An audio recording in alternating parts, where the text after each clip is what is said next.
Hello everyone, happy Friday and welcome back to Contemporary Mama. If you are new, my name is Carolyn. Thank you so much for checking out my channel.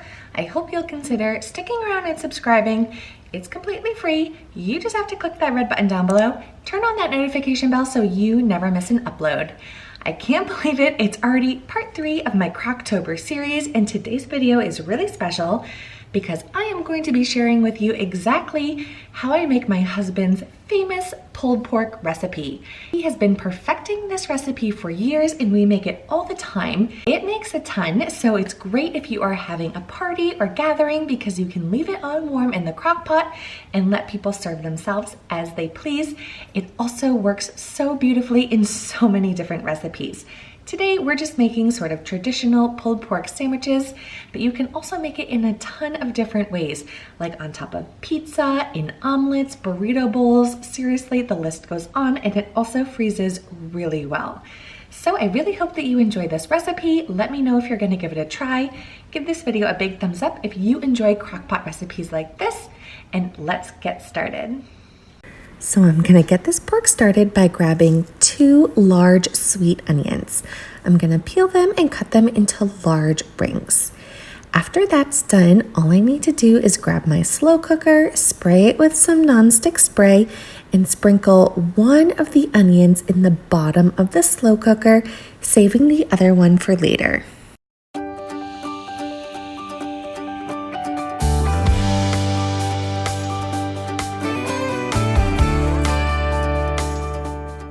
Okay, now it's time to grab your pork, and for this I'm using a large pork shoulder. Mine is huge, it's over 8 pounds. It was on sale at the grocery store. Feel free to use a much smaller one if you don't want to be eating it for days, although like I mentioned, this does freeze really well. So what you want to do to get it started is grab some dry rub. They sell all sorts of these at the grocery store. Just grab one that seems to suit your fancy. Sprinkle it generously all over the meaty side of the pork shoulder and then pat it in so that it's really well absorbed.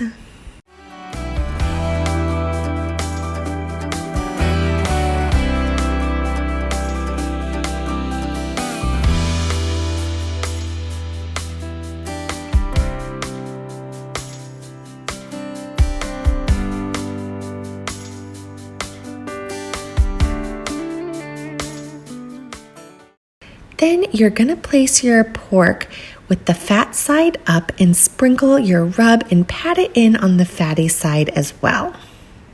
Next, you're gonna grab some soda. You're gonna need about 8 ounces of both ginger ale and root beer. So that's about 3/4 of a can of each.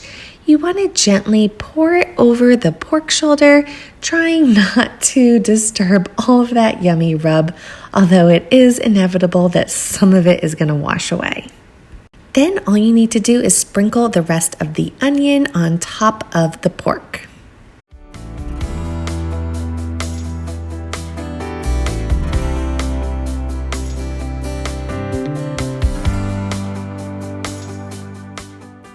I almost forgot this part, thank goodness I didn't. My husband swears by this. This is liquid smoke. You want to sprinkle on about 5 to 8 drops over the top, and this is going to give it that nice smoky flavor that's going to make it taste like you have been smoking this outside all day. It's going to cook on low for about 7 to 8 hours, depending on how big your pork shoulder is. So the pork has been going for about 4 hours now. It smells so good in here. I literally wish you could smell it through the camera. So I just got back from the grocery store. I forgot to grab the supplies to make coleslaw. I always make coleslaw to go along with my pulled pork. I think it pairs together really nicely.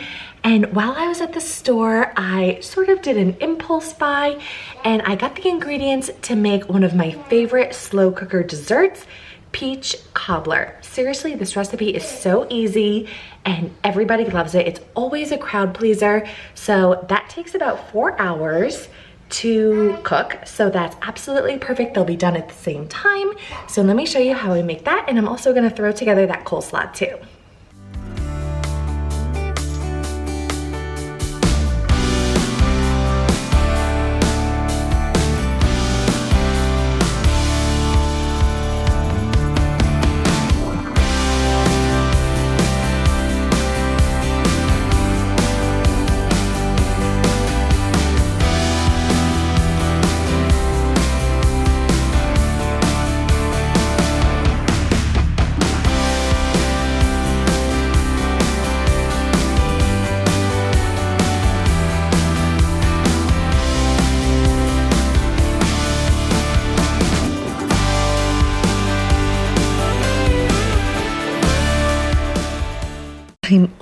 embarrassed to show you how easy this dessert is.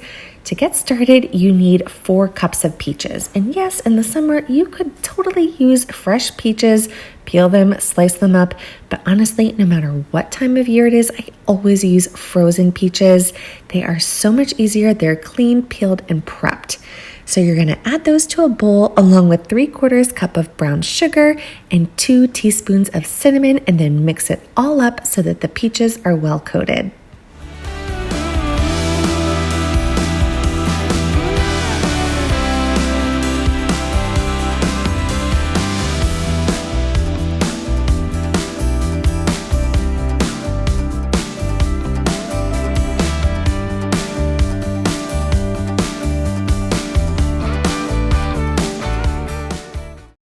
Then just spray your slow cooker down and dump in your peaches.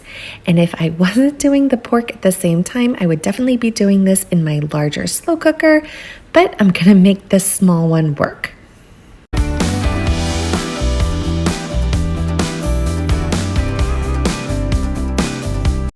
Now, all you need now is a box of yellow cake mix. You're gonna open it up and sprinkle it all over the top. And again, if I was using my large slow cooker, I would definitely use the entire bag of cake mix, but since this is much smaller, I'm just gonna use about 2/3 of it. Then I'm gonna grab a stick of butter and cut it up into thin slices and just place it all over the top of the cake mix.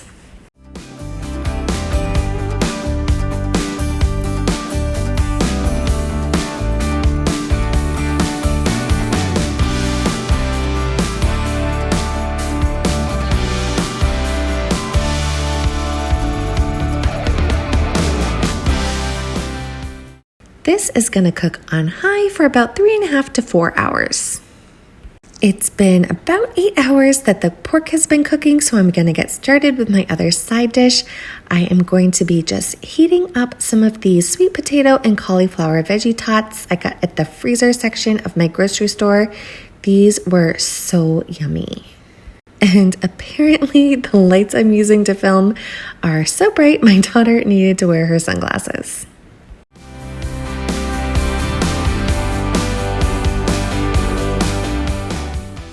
All right, I got my husband here to help me finish off the pork. To get started, we are just going to drain out the liquid that's in there. There is quite a bit of liquid from all of the soda and juices from the pork. So he is just draining most of that liquid out before getting the pork and the onions out of the slow cooker. We love using these meat claws to shred up meat. Honestly, these make it so much easier than using forks. And I bought these on Amazon. I'll make sure that I link them in the description box. They would also make a great gift for Christmas.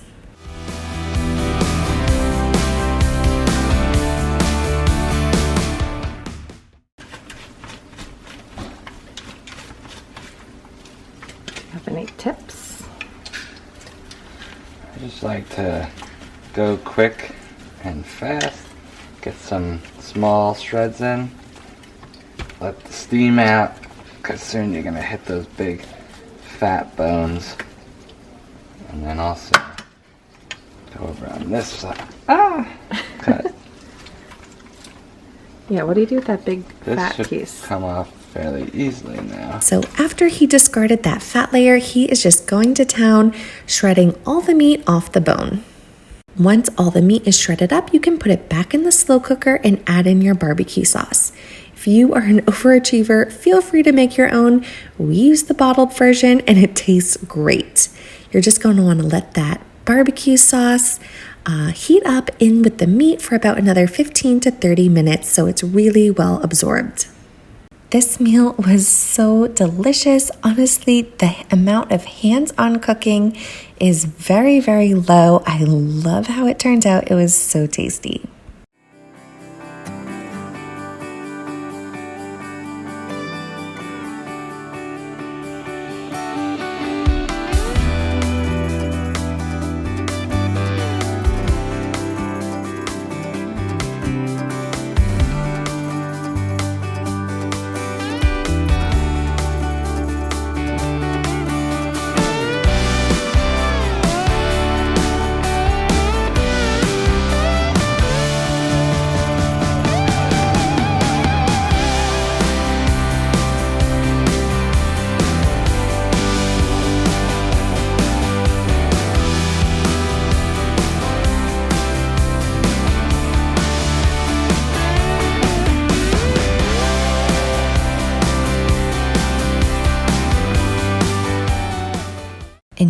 is how my slow cooker peach cobbler came out. It was so tasty, and as you can see, there's actually a layer of caramel on top from the butter and the brown sugar.